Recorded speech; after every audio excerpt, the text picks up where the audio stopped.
Hello from the Engerati studio live at ICSG 2016. My name is Ade, and joining me today is Cavit Yantak, Evangelism Lead, Deputy General Manager at Microsoft Turkey. We don't often have evangelists at the Engerati studio, but I'm pleased and I'm really keen to hear what you're doing in the industry. Yes. Please. So I'm an evangelist. What does an evangelist do? So we talk. We talk at events, and we listen. So we listen to developers, startups, independent software vendors or ISVs, and we get to learn their stories. And then we talk about their stories. So we make sure that they know about Microsoft, they know about technology, they know about the future of technologies, and that they are knowledgeable about our platform. And we try to win their hearts and minds, and by talking to them, by learning from them, by talking to them about other successful startups, developers and ISVs, we try to make sure that the industry develops further and creates other beautiful and intelligent stories. So we are, in a way, storytellers. Okay, well, we're in Turkey, yes. And obviously this industry we're referring to is energy, just in case if it was in doubt. What are some of the key themes that you are discussing with those students, startups and developers in the energy sector? So the basic story of Microsoft in the energy sector, as well as urbanization at large, is CityNext, and making sure that the CityNext platform, where we take the cities to more efficient, scalable, and sustainable cities and platforms, is what we're trying to tell to the startups and individuals and developers. So generally we talk about cloud because for the last at least 3 or 4 years the energy industry is under a big change and a big revolution. So we think that with the advancements of big data, cloud, Internet of Things, social media, mobility, with the advancements in machine learning and artificial intelligence, many industries are changing and revolutionizing the way they interact with their customers. So we think that by learning about digital transformation stories in the energy industry, we get to talk more about digital transformation stories in cities. And we call this platform, the overall encapsulation of these stories, CityNext. Okay, well, again, and I want to stress there where you're telling the story, because Turkey is a fast emerging, yes. fast growing economy. Yes. Is there a correlation here between this storytelling here, the kind of people, and yes. the themes as well? Yes, there is certainly a big correlation. In Turkey, we have about 5,000 computer science graduates that graduate from universities every year. What they do is they generally join big companies like Microsoft. But at the same time, some of them have recently been creating their own companies, their own startups, and trying to revolutionize the energy industry. One of the very, very good examples that we've seen in the last few years is a combination of several companies in the utilities industry. One of them is called Reengen. It's a Turkish company that has recently jumped into the bandwagon of smart grids. So Reengen is a very, very small company, but at the same time working with large companies and large organizations, making sure that they have much more efficient energy structures. So they collect data from almost everywhere in the organization, whether it is refrigerators or AC systems or cooling systems or machinery. They collect that data and they find out how they can make the energy consumption much more efficient. They turn that data into a machine learning platform. They make sure that the machine learning tells an intelligent story about energy consumption, and therefore they tell their clients, their customers, how they can decrease the size of their energy bills as well as become much more environmental friendly. So that's just one story.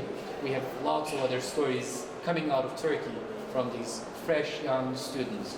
Okay, well, storytelling is good, right? And evangelism, I get the message, you're spreading the word, but there are realities. There are even the smart grid in itself. We're not really seeing its full potential. Correct. The potential is outstanding. How do you actually take those dreams to reality? What else other than spreading the word are you doing for these startups? So we work with incubators and accelerators, technology parks, and we get to these startups, we talk to these startups. So that's the first thing that we do. The second thing is we talk to industry experts and we find out what the real needs are. I think one of the biggest strengths of Microsoft is the ability to tell and go to enterprises, large enterprises and governments, and find out what their real needs are. So we combine the needs, all those big enterprises and organizations, governments, with the capabilities and skills of those startups, and we bring them together in several platforms. So we bring them together in hackathons, we bring them together in case competitions, we bring them together in development workshops, and we make sure that the capabilities of those small startups meet the needs of those big organizations.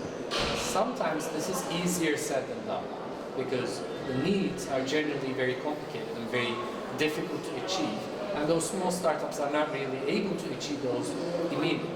So we work with large enterprises like General Electric, like Bosch, like Vestas and Arçelik in Turkey, to make sure that those organizations meet with those startups, and so we kind of triangulate around these problems. So we make sure that big enterprises, government institutions and startups work together in order to solve both short-term and long-term problems. Okay, and I know it's probably obvious in your answers given to the previous questions, but why is this approach particularly necessary for the energy sector? We see a lot of talk about the cloud, about big data in other industries, but in the energy sector, I don't really think there's that much big data happening. What do you think? Well, I think there is a lot of big data. So let's go back to the definition of what big data is. Big data is not just a definition of the size of the data that you collect. It's also it refers to the kind of different sets of data that you collect from different systems. So you collect data from the grid, but you also collect data from external parties like the metropolitan network, the traffic, the noise. You collect a lot of data from telco operators. So where do people connect to others? So what is the bulk of people? Where do those bulks of people get together? So you collect all the data, and at the first look or at the first sight, you don't know what you're looking at. So it's not just the size of data, but the data is very unstructured. So you collect all that data, and then after a while, it becomes really impossible for any human being to find out what the patterns are, or what the real root causes of problems are. Because it's not the sheer size, it's also the sheer complexity and difficulty of working with different sets of data. So big data in energy sector refers to the capabilities of looking at different sets of data coming from different sets of organizations and different sets of tools, and turning them into one bulk where machines find out what the real causes are. So that's what big data is to me. And if you look at the energy sector and the capabilities of Reingan, for instance, the company that I was talking to. That's a startup, right? That's a startup. They don't just look at the energy consumption of different units, different machinery. They also look at weather data. They also look at the outside temperature, and they collect outside temperature. And when you combine that outside temperature with the ability to find out how the HVAC system should be working in the first place, that turns energy and utility into a much more efficient and effective organization. That's where big data comes into stage, because theoretically, if you look at smart grid only, you're excluding many types of data that you could be looking at and making sure that the grid is much more efficient. Okay, well, I think that's a brilliant place for us to end the session. So thank you very much, Cavit.